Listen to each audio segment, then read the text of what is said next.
Hi అండి. తెలుగు కథల ప్రపంచంకు స్వాగతం. ఇవాళ పఠాన్ నైఫా అస్మిన్ గారు రచించిన 'చేరని ఉత్తరం' అనే కథను వినేద్దామండి. ఉదయాన్నే కోడికూత వినిపించగానే రామయ్య కళ్ళు తెరిచాడు. సూర్యుడు ఉదయించే లోపు లేచి రోజు మొదలు పెట్టడం అతనికి అలవాటైపోయింది. ఒకప్పుడైతే అతని జీవితం ఉరుకులు పరుగులతో నిండిపోయి ఉండేది. తెల్లవారక ముందే ఇంటి నుంచి బయలుదేరి సాయంత్రం అలసిపోయి తిరిగి వచ్చేవాడు. ఎండైనా వానైనా పండగైనా పబ్బమైనా అతని చేతిలో పోస్టు సంచి మాత్రం ఎప్పుడూ ఉండేది. ఒకరికి పెళ్లి పిలుపు, ఒకరికి చావు కబురు, ఒకరికి ఉద్యోగ నియామక సమాచారం, ఒకరికి సైన్యంలో ఉన్న కొడుకు పంపిన కబురు. ఇలా ఎన్నో జీవితాల మధ్య వారధిగా గడిచిపోయింది అతని 40 ఏళ్ల సర్వీసు. కానీ ఇప్పుడు రిటైర్ అయిన తర్వాత ఆ పోస్టు సంచి మూలను వేలాడుతోంది. కొడుకులిద్దరూ మంచి ఉద్యోగాల్లో స్థిరపడి కుటుంబాలతో పట్టణాల్లో నివసిస్తున్నారు. ఎన్నిసార్లు తమ దగ్గరకు వచ్చేయమని అడిగినా రామయ్యకి అతని భార్య లక్ష్మికి మాత్రం తమ పల్లెటూరు వదిలి వెళ్లాలనే మనసు రాలేదు. ఆ రోజు కూడా ఎప్పటిలాగానే పెరట్లో అడుగు పెట్టగానే తులసి చెట్టు ముందు దీపం వెలిగిస్తూ పూజ చేస్తున్న లక్ష్మి కనిపించింది. లేచారా? స్నానం చేసి రండి, టిఫిన్ సిద్ధం చేస్తాను అంది. కొద్దిసేపటికే వేడివేడి ఇడ్లీలు, పల్లి చట్నీ వడ్డించింది. ఆ తర్వాత, ఈ రోజు ఇల్లు మొత్తం సర్దాలి, స్టోర్ రూమ్ కూడా, మీరు తప్పించుకోలేరు, భార్య దగ్గర ఉద్యోగానికి రిటైర్మెంట్ ఉండదు అంది లక్ష్మి చమత్కారంగా. 10 గంటల సమయంలో ఇద్దరూ ఇంటి సర్దుబాటు మొదలుపెట్టారు. పాత అల్మారాలు, చెక్కపెట్టెలు, ప్రతి వస్తువు ఒక జ్ఞాపకమే వారికి. అన్నీ సర్దుతూ ఉండగా అల్మారా వెనుక మూలలో దుమ్ముతో కప్పేసి ఉన్న ఒక కవరు రామయ్య కంటపడింది. దాని అంచులు చిరిగిపోయాయి. కాగితం రంగు మారిపోయింది. రామయ్య ఆ కవరును మెల్లగా చేతిలోకి తీసుకున్నాడు. పైన అంటుకున్న దుమ్మును ఊది అడ్రస్ చదవడానికి ప్రయత్నించాడు. ఒక క్షణంలో అతని ముఖం మారిపోయింది. అది బట్వాడా చేయాల్సిన ఉత్తరం. పంపిన తేదీ కూడా ఉంది, 24 అక్టోబర్ 1999. రామయ్య గుండె ఒక్కసారిగా బరువెక్కింది. ఇది నా సంచిలో ఎలా మిగిలిపోయింది? అతని గొంతు వణికింది. అంటే ఈ ఉత్తరం తన చేతుల్లోకి వచ్చింది, కానీ తాను సంబంధిత వ్యక్తికి అందించలేదు. చలనం లేకుండా కూర్చున్న అతన్ని చూసి లక్ష్మి, ఏమైందండి అని అడిగింది. లక్ష్మి, ఈ ఉత్తరం నేను అందించాల్సింది దాదాపు 25 ఏళ్ల క్రితం. లక్ష్మి ఆశ్చర్యంగా ఉత్తరం తీసుకొని చూసింది. రామయ్య నిశ్శబ్దంగా కవరును చేతితో నిమిరాడు. ఈ ఉత్తరం కోసం ఎవరో ఈ రోజైనా వస్తుందేమో అని ఎదురుచూసి ఉండవచ్చు. ఆ ఎదురుచూపు మధ్యలో నేనే నిలిచిపోయాను అన్నాడు. అది మీ తప్పు కాదు. అప్పట్లో ఎంత పని ఉండేదో. ఒక ఉత్తరం తప్పిపోయి ఉండవచ్చు అన్నది. రామయ్య తల అడ్డంగా ఊపాడు. కాదు లక్ష్మి, ఉత్తరం అంటే కాగితం కాదు. ఎవరో ఒకరి ఆశ, ఎవరో ఒకరి ఆఖరి మాట, ఎవరో ఒకరి జీవితం మార్చే వార్త. పోస్ట్ మ్యాన్ చేతిలో ఉన్న ప్రతి ఉత్తరం ఒక బాధ్యత. అతని గొంతు బరువెక్కింది. అతను మెల్లగా కవరు మీదున్న చిరునామా చదివాడు. నెల్లూరు జిల్లా, ఒక చిన్న గ్రామం. రామయ్య నిశ్శబ్దంగా లేచాడు. అల్మర నుంచి తన పాత పోస్ట్ మ్యాన్ సంచి తీసుకున్నాడు. దుమ్ము దులిపాడు. ఆ ఉత్తరాన్ని ఎంతో జాగ్రత్తగా అందులో పెట్టాడు. లక్ష్మి అతని వైపు చూస్తూనే ఉంది. లక్ష్మి, నేను వెళ్తున్నాను. ఈ ఉత్తరం చేరాల్సిన ఇంటికి చేర్చి వస్తాను అన్నాడు. లక్ష్మి ఒక్కసారిగా దిగ్భ్రాంతికి గురైంది. మీకు పిచ్చా? ఈ వయసులో అంత దూరం? ఎవరో తెలీదు. వాళ్ళు బతికే ఉన్నారో లేదో తెలీదు. ఈ ఉత్తరం వాళ్లకు ఇప్పుడు అవసరమో కాదో కూడా తెలీదు. రామయ్య ప్రశాంతంగా నవ్వాడు. అవును, అవన్నీ నాకు తెలియవు. కానీ ఈ ఉత్తరం ఇంకా తన ఇంటిని వెతుకుతోంది. దాన్ని అక్కడికి చేర్చడం నా చివరి డ్యూటీ అన్నాడు. అతని మాటల్లో కనిపించిన దృఢ నిశ్చయాన్ని చూసి లక్ష్మి ఇక ఏమీ మాట్లాడలేకపోయింది. రెండో రోజు తెల్లవారక ముందే రామయ్య లేచాడు. వెళ్లబోతూ ఒక్కసారి వెనక్కి తిరిగి చూశాడు. లక్ష్మి గుమ్మం దగ్గర నిలబడి ఉంది. ఆమె చూపులో ఒక ఆందోళన, ఒక నమ్మకం, ఒక ఆశీర్వాదం. ఆ చూపే అతనికి ధైర్యం ఇచ్చింది. బస్సు కిటికీ పక్కన కూర్చున్నాడు రామయ్య. బస్సు ముందుకు కదిలింది. మధ్యాహ్నం సమయానికి నెల్లూరు చేరుకున్నాడు. బస్టాండ్లో దిగగానే ఆ చిన్న గ్రామానికి బయలుదేరాడు. ఎదురుగా ఒక పెద్ద ఇల్లు, ఇనుప గేటు, కొత్తగా పెయింట్ వేసి ఉంది. తన చేతిలోని చిరునామాను, ఆ ఇంటిని మళ్ళీ మళ్ళీ చూస్తూనే ఉన్నాడు. గేటు దగ్గరకు వెళ్ళాడు. గేటు తట్టగానే లోపల నుంచి 40 ఏళ్ల వయసున్న వ్యక్తి బయటకు వచ్చాడు. ఎవరు కావాలి అని అడిగాడు. బాబు, ఒకప్పుడు ఈ ఇంట్లో జ్యోతి అనే అమ్మాయి ఉండేదట. వాళ్ళ గురించి కొంచెం సమాచారం కావాలి అన్నాడు. ఆ వ్యక్తి కాసేపు ఆలోచించి, జ్యోతినా? ఆ పేరు నేను వినలేదే. మేము ఈ ఇల్లు కొని 20 సంవత్సరాలైంది. అప్పటికే వాళ్ళు ఇక్కడ లేరు అన్నాడు. రామయ్య ముఖం దిగులుగా మారింది. 20 సంవత్సరాలు అంటే తాను వెతుకుతున్న జాడ ఇంక వెనక్కి వెళ్ళిపోయినట్టేనా అనిపించింది. ఇంకా ఎవరినైనా అడుగుదామనుకుని గ్రామంలోని ప్రతి వీధి తిరిగాడు. ఎవరికీ గుర్తులేదు.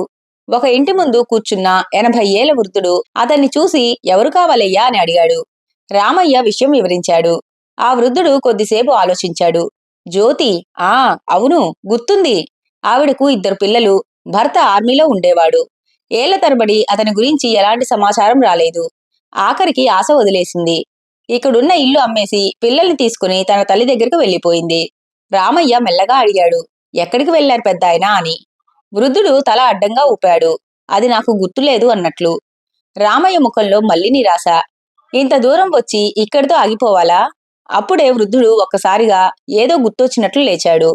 ఒక్క నిమిషం, ఎక్కడో ఉండాలి అని లోపలికి వెళ్ళిపోయాడు. లోపల ఏదో వెతుకుతున్న శబ్దం వినిపిస్తోంది. దాదాపు అరగంట తర్వాత వృద్ధుడు చేతిలో చిన్న రేకు డబ్బా పట్టుకుని బయటకు వచ్చాడు. దొరికింది అన్నాడు చిరునవ్వుతో. జ్యోతి వెళ్తూ వెళ్తూ వాళ్ళ అమ్మగారి ఇంటి అడ్రస్సు మా ఆవిడకు ఇచ్చింది.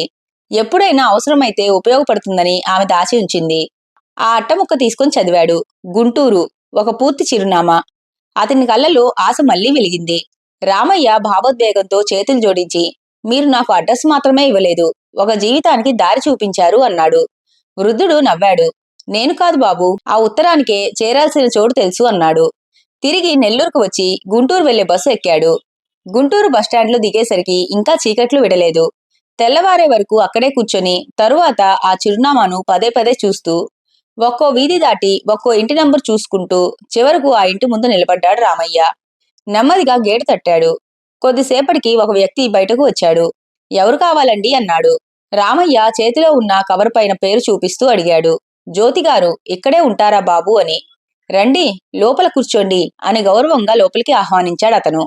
అంతలో లోపలి గదిలో నుంచి వయసు మీద పడిన ఒక మహిళ నెమ్మదిగా బయటకు వచ్చింది. ఎవరు బాబు అని అడిగింది. రామయ్య గౌరవంగా లేచి నమస్కరించాడు. అమ్మా, ఈయన అక్క గురించి వచ్చారట అని చెబుతూ రామయ్య వైపు తిరిగి, జ్యోతి మా అక్క, చెప్పండి సార్, ఏమైనా పని ఉందా అక్కతో అని అడిగాడు. రామయ్య నెమ్మదిగా తన సంచిలోని కవర్ను బయటికి తీశాడు. ఇది 25 సంవత్సరాల క్రితం అని మొదలుపెట్టి జరిగినదంతా చెప్పాడు. ఇంట్లో నిశ్శబ్దం అలుముకుంది. కొద్దిసేపటి తర్వాత ఆ వ్యక్తి మెల్లగా మాట్లాడటం ప్రారంభించాడు. మా బావగారు సుబేదార్ నారాయణ, ఆర్మీలో పనిచేసేవారు. ఒక ఆపరేషన్కి వెళ్లిన తర్వాత ఆయన నుంచి ఎలాంటి సమాచారం రాలేదు. మేమంతా ఎన్నో ఉత్తరాలు రాశాం, జవాబు రాలేదు. చివరికి అక్క ఇల్లు అమ్మేసి మా అమ్మ దగ్గరకు వచ్చేసింది.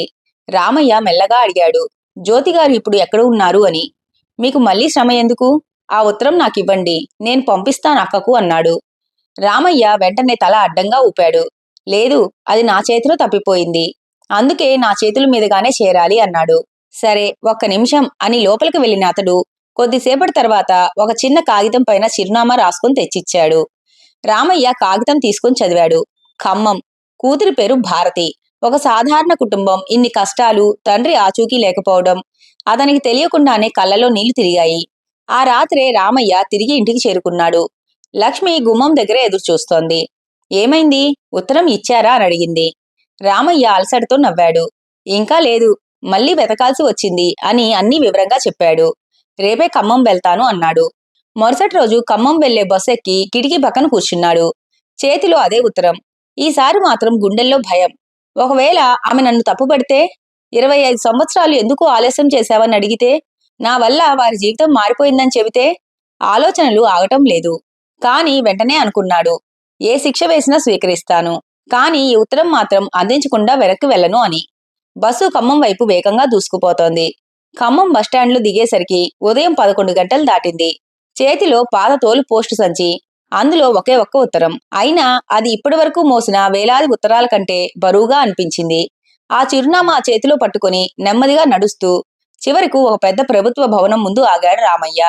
గేటు ముందు భద్రతా సిబ్బంది, లోపలికి వెళ్తున్న అధికారులు. ఎక్కడ చూసినా రద్దీ. రిసెప్షన్ దగ్గరకు వెళ్లి చేతిలో ఉన్న కాగితం చూపించాడు. బాబూ, ఇక్కడ భారతి అని ఎవరైనా ఉంటారా? ఇదిగో ఈ అడ్రస్ ఇచ్చారు అన్నాడు. కాగితం చూసిన ఉద్యోగి తలూపి ఉన్నారు అన్నాడు. రామయ్య ముఖంలో చిరునవ్వు మెరిసింది. అయితే ఒకసారి పిలుస్తావు బాబూ, ఒక ఉత్తరం ఇవ్వాలి అని చెప్పాడు. మీకు అపాయింట్మెంట్ ఉందా అన్నాడతను. రామయ్య అయోమయంగా చూశాడు. క్షమించండి, అపాయింట్మెంట్ లేకుండా కలవడం కుదరదు అన్నాడు. రామయ్య నిరాశగా పక్కకు జరుగుతుండగా ఏదో కాగితం చూస్తూ అక్కడే ఉన్న ఓ గుమస్తా, జ్యోతిగారి పేరుతో ఏదైనా పోస్ట్ ఎప్పుడొచ్చినా వెంటనే లోపలికి పంపమని మేడం చాలాసార్లు చెప్పారు కదా అంటూ, ఏం ఉత్తరం అది అని అడిగాడు. రామయ్య వెంటనే సంచిలోంచి పాత కవర్ తీసి, బాబూ, ఇది జ్యోతిగారి పేరు మీదే ఉంది అన్నాడు. గుమస్తా కవర్ చూసి రండి అని లోపలికి తీసుకెళ్లాడు. ఒక్కో గది దాటుకుంటూ వెళ్తున్నారు. భారతి ఇంత పెద్ద ఆఫీసులో ఏం చేస్తుందో, బహుశా గుమస్తా లేదా టైపిస్ట్ అయి ఉంటుంది అనుకుంటూ నడుస్తున్నాడు. చివరకు ఒక పెద్ద గది ముందు ఆగారు. గుమస్తా తలుపు నెమ్మదిగా తట్టాడు. లోపల నుంచి ప్రశాంతమైన స్వరం వినిపించింది. కమిన్ అని. తలుపు తెరిచాడు. మేడం, మీరు అడిగిన ఉత్తరం వచ్చింది అన్నాడు. రామయ్య గదిలోకి అడుగుపెట్టాడు. ఇంత పెద్ద అధికారిని జీవితంలో మొదటిసారిగా చూస్తున్నాడు. తెలియకుండానే చేతులు జోడించాడు. నమస్కారం మేడం అని. ఆమె కూడా గౌరవంగా లేచి నమస్కరించింది. నమస్కారం, రండి కూర్చోండి అంది. రామయ్య కూర్చోకుండా నిలబడ్డాడు. చెప్పండి. రామయ్య సంచిలోంచి పాత ఉత్తరం బయటకు తీశాడు. అమ్మా, ఇక్కడ భారతి అని ఏదో చెప్పబోతుండగా టేబుల్ మీద ఉన్న నేమ్ ప్లేట్ పైన అతని చూపు పడింది. భారతి, దాని కింద జిల్లా కలెక్టర్ అని. ఒక క్షణం రామయ్య గుండె ఆగిపోయినట్లయింది. భారతి జిల్లా కలెక్టర్. అతని గొంతులో మాట ఆగిపోయింది. అంటే ఈమెనే ఆ చిన్నారి భారతి ఇప్పుడు జిల్లా కలెక్టరా? అతని కళ్ళలో తెలియకుండానే నీళ్లు తిరిగాయి. భారతి మాత్రం అయోమయంగా అతని వైపు చూస్తోంది.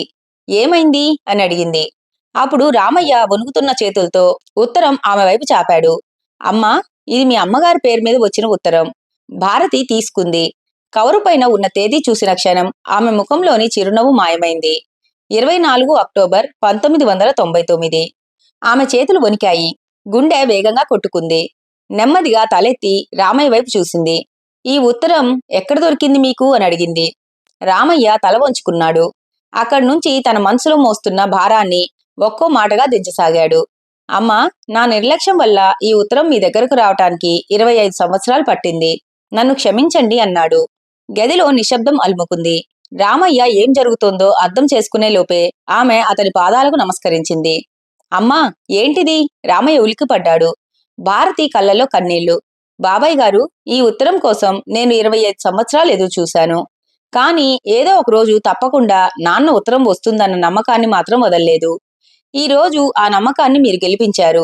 ముందు అమ్మ దగ్గరికి వెళ్దాం రండి అంటూ రామయ్యను తీసుకుని కారెక్కిన భారతి ఇంటికి చేరగానే లోపలికి పరిగెత్తింది. అమ్మా, అమ్మా, ఎక్కడున్నావమ్మా? జ్యోతి బయటకు వచ్చింది. ఏమైంది తల్లి, ఎందుకా కంగారు అని. భారతి తన చేతిలోని పాత కవర్ చూపించింది. అమ్మా, నాన్న నుంచి ఉత్తరం వచ్చింది అంది. ఆ ఒక్క మాటతో జ్యోతి కళ్ళలో నీళ్లు నిండిపోయాయి. 25 సంవత్సరాల క్రితం ఆగిపోయిన కాలం ఒక్కసారిగా మళ్లీ కదలటం ప్రారంభించినట్లు అనిపించింది.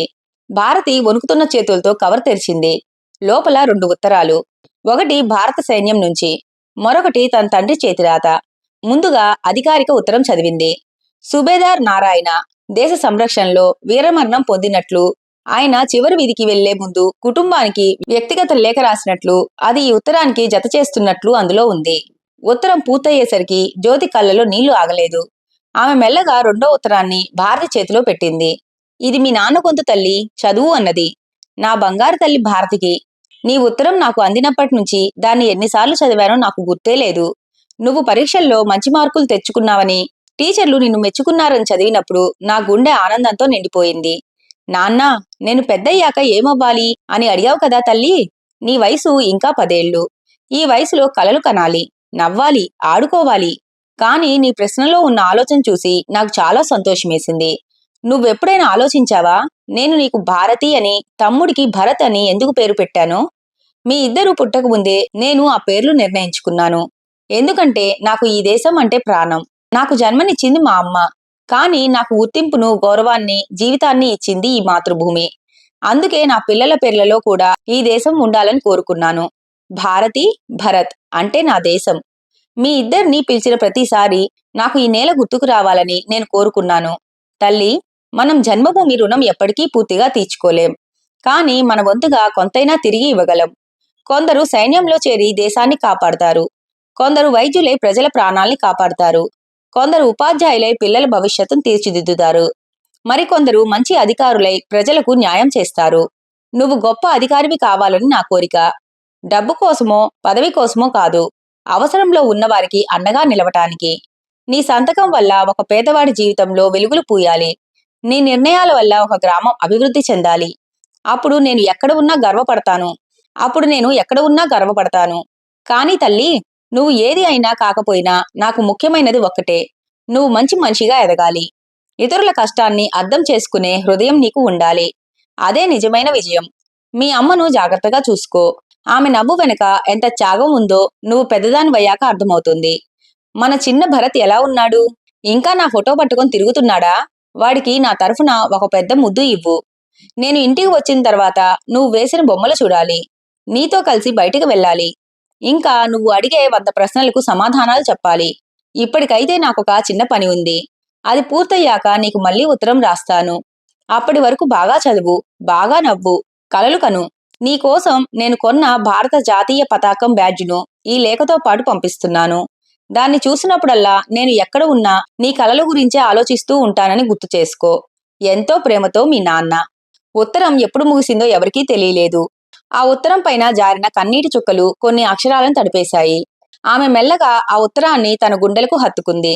జ్యోతి దగ్గరకు వచ్చి తన తలను ఆమె గుండెలకు ఆనించింది. ఇద్దరూ మాటలు లేకుండా ఏడుస్తున్నారు. ఆ కన్నీళ్లలో భర్తను కోల్పోయిన భార్య బాధ ఉంది. తండ్రిని కోల్పోయిన కూతురు ప్రేమ ఉంది. అదే సమయంలో ఒక సైనికుడి కుటుంబంగా గర్వం కూడా ఉంది. కొద్దిసేపటి తర్వాత భారతి తలెత్తి తల్లివైపు చూసింది. అమ్మా, చూశావా? నాన్న నన్ను ఎలా చూడాలనుకున్నారో నేను అచ్చం అలానే అయ్యాను. ఆయన నన్ను విడిచిపెట్టలేదమ్మా. ఆయన రాసిన ప్రతి మాట నాకు తెలియకుండానే నా జీవితానికి దారి చూపించింది. నేను కలెక్టర్ కావాలని నిర్ణయించుకున్న రోజు ఈ ఉత్తరం నా దగ్గర లేదు. కానీ నాన్న ఆశీర్వాదం మాత్రం నాతోనే ఉంది. ఈ దృశ్యాన్నంతా నిశ్శబ్దంగా చూస్తున్నాడు రామయ్య. నెమ్మదిగా ముందుకు వచ్చాడు. 2 చేతులు జోడించాడు. అమ్మా అన్నాడు. భారతి వెంటనే లేచింది. నన్ను క్షమించమ్మా. నా కారణంగా మీ నాన్న చివరి ఉత్తరం మీ దగ్గరకు రావటానికి ఇంత సమయం పట్టింది అని చెబుతూ ఉంటే అతని గొంతు వణికిపోయింది. భారతి నెమ్మదిగా అతని దగ్గరకు వచ్చింది. బాబాయ్ గారు, మీరు ఉత్తరాన్ని మర్చిపోయిన మనిషి కాదు. దాన్ని వెతికి ఇన్ని సంవత్సరాల తర్వాతైనా సరైన చేతికి అందించిన మనిషి. మీరు అనుకుంటున్నారు ఈ ఉత్తరం 25 సంవత్సరాలు ఆలస్యంగా వచ్చిందని.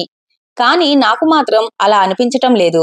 నేను చిన్నపిల్లగా ఉన్నప్పుడు ఈ ఉత్తరం వచ్చి ఉంటే నాన్న ఇక లేరన్న నిజాన్ని నేను భరించలేకపోయేదాన్ని. బహుశా ఆ వార్తతో నా ప్రపంచం కూలిపోయేది. కానీ ఈరోజు ఈ ఉత్తరం నాకు బాధను ఇవ్వటం లేదు. నా తండ్రి నన్ను ఎంతగా ప్రేమించారో గుర్తు చేస్తోంది. నాకు కన్నీళ్లు వచ్చింది. నాన్న లేరన్న బాధతో కాదు. ఇన్ని సంవత్సరాల తర్వాత కూడా ఆయన మాటలు నన్ను చేయి పట్టుకొని నడిపిస్తున్నాయనే ఆనందంతో. సాయంత్రం అయింది. రామయ్య బయలుదేరడానికి లేచాడు. వెళ్తానమ్మా అన్నాడు. భారతి, ఒక్క నిమిషం బాబాయ్ గారు అంటూ లోపలికి వెళ్ళింది. కొద్దిసేపటి తర్వాత ఒక తెల్లని కవర్ తీసుకువచ్చి రామయ్య చేతిలో పెట్టింది. ఆశ్చర్యంగా చూశాడు రామయ్య. మా నాన్న కోసం రాసిన ఉత్తరం. ఆయన చదవలేరని నాకు తెలుసు. ఆయనకు ఇది ఎప్పటికీ చేరదని కూడా తెలుసు. కానీ మీ చేతిలో పెడితే మా నాన్న చేతిలో పెట్టినట్టే ఉంటుంది అనుకుంటున్నాను. రామయ్య చేతులు వణికిపోయాయి. అతను ఆ ఉత్తరాన్ని కళ్ళకు అద్దుకున్నాడు. తప్పకుండా అని మాత్రమే చెప్పగలిగాడు. తిరుగు ప్రయాణంలో బస్సు నెమ్మదిగా ముందుకు సాగుతోంది. రామయ్య తన పక్కనే పెట్టుకున్న పాత తోలు పోస్ట్ మ్యాన్ సంచిని మెల్లగా తెరిచాడు. అందులో ఇప్పుడు ఒకే ఒక ఉత్తరం ఉంది. భారతి తన తండ్రికి రాసిన ఉత్తరం. ఆ కవర్ను ఎంతో జాగ్రత్తగా సంచిలో పెట్టాడు. బస్సు కిటికీలోంచి బయటకు చూశాడు. ఆకాశంలో నక్షత్రాలు ఒక్కొక్కటిగా వెలుగుతున్నాయి. అతని పెదవులపైన ప్రశాంతమైన చిరునవ్వు విరిసింది. రిటైర్ అయిన పోస్ట్ మ్యాన్ రామయ్య ఆ రోజు చివరిసారిగా ఒక ఉత్తరాన్ని అందించాడు. అది ఒక ఇంటికి కాదు, 25 సంవత్సరాలుగా ఎదురు చూస్తున్న ఒక హృదయానికి. ఇంతటితో కథ కంచికి, మనం ఇంటికి. ఈ కథ గనక మీకు నచ్చినట్లయితే లైక్ చేసి, షేర్ చేసి, కామెంట్ చేసి మన ఛానల్కి సపోర్ట్ చేసేయండి ఫ్రెండ్స్. ఇక ఉంటానండి. By by.